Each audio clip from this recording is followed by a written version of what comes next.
Okay, I can start, Peter. You can start, yeah. Okay, no need to read, I can start. So like my study is focusing on joint bar, not the railhead. So the applied load and the bending moment from the top, how it is coming to joint bar, it is less. And it is less. How much is the less? We define that, that thing by the joint efficiency. And we also seen that the behavior at the top, it is elastoplastic, but away, say 10 millimeter, 12 millimeter away, it is elastic. So joint bar behavior is elastic. So that's why you have to put Minard's rule. That is the fatigue life behavior, and we can calculate the life, and that fatigue life will help the civil engineers to go to the field to inspect at some time. As a result, we can see what is going on to the life of the joint. Okay, I go on? Yes, yes. So, what can you I can remember what you said? Sorry? You can't get it up there. What I'd like to highlight is the fact that 3D modeling is still computational, lots of effort, but with growing computation efficiency, we will be able to perform such computation in less time, and we will be able to be more precise in the modeling. Although simplification are still interesting when we want to do parametric variation and quick assessment of things. This is the first thing you start with when you have a problem. You start to simplify it as much as possible, and then you make the model more and more complex.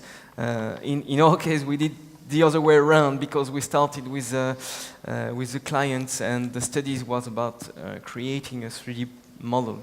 And then we are trying now to simplify it and to see how we can simplify the model and what we have to include in the simplification in order to be able to make a parametric variation.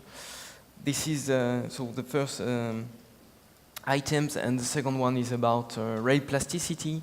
Well, as it has been presented, plasticity must be accounted for if we want to correctly compute the wheel-rail contact force. And the rail plasticity, but also the wheel plasticity. But this still requires lots of efforts in terms of computation and computation times. Thank you. Would you like to yes. comment? Hello, everyone. My statement is there must be a critical set of irregularity for the choice of modeling approach based on half-space or FE method. Actually, this is what I'm doing research. I want to determine in which critical sets we should use the half-space method, such as the contact, the code developed by Cocker, or other fast method, and in which critical size we should use the FE method, as shown in my the last slide. I can see for initial stage of real world, the contact patch almost keep the constant. I think in this case we can use the half space, not limited to the flight. But for the serious one, we should use the FE method. I'm writing a journal paper, and in that study, I have tried to make a least critical set. I think it's mainly depend on the geometric gradient and the velocity, running velocity. Okay, if I find this point or the limitation, we can use the contact model effectively, not limited to the long time expense, as the professor, the first question. Yes. Thank you. Thank you. So we have some questions from the floor.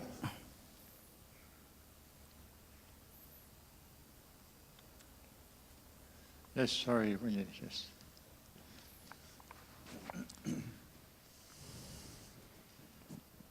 I have the question for Norma. So in your FE analysis, I just want to first get it clarified. Did you simulate the wheel rolling on the rail dynamic problem or a static No. problem? I didn't model any wheel. What I did, I first calculate the dynamic analysis first, and I calculated P1 force, P2 force. Then the load factor I calculated.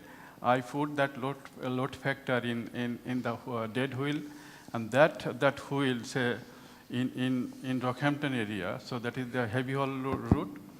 The tonnage is 26 tonnage, and if we calculate the wheel load, it will. So I round it to 30 tonnage axle load, and then I calculate 150 is the wheel load. So I multiplied by the load factor, and then it will 174. That is the dynamic force, and then I put the pressure loading on the wheel, and it is cyclic like this.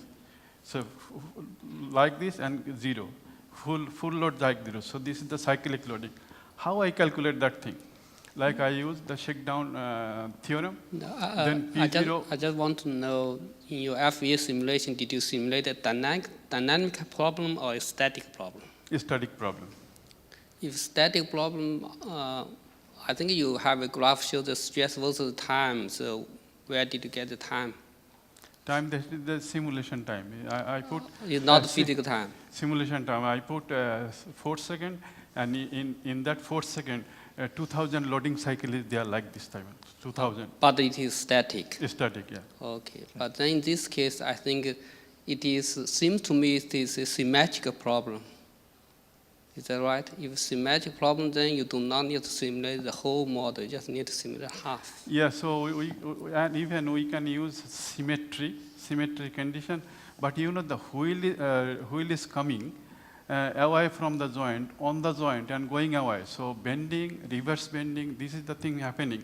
So if we cut it, make it symmetry, then I think result cannot be accurate. So No, on that note, I consider a long piece. I don't agree. If it's static, if you just apply the load up and down, it is a symmetric problem. If symmetric, I can also see your results actually shows the symmetric pattern. Yeah, time will be reduced. Say for this simulation to finish, it took 26 hours for high competition. But if you cut it half, I think maybe less than it 10 can hours. be, yeah, that is why the You should get the same simulation result. time can be reduced. And for another question, like how I converse, I selected four mesh, and 1, 2, 3, 4 with different node number, different element number. I see the number 3 coming down. Number 3 now it is flat, so I selected that number 3 mesh. Okay, thank you. Another question over there.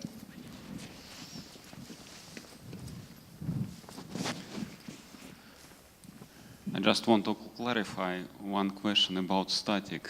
I cannot understand. You have a variation of force. So force dependent on the time, how it can be static? Because you use terminology for us, people who are doing vehicle dynamics. If you have variation of the force in time, it's not static. So a question to me. To both of you.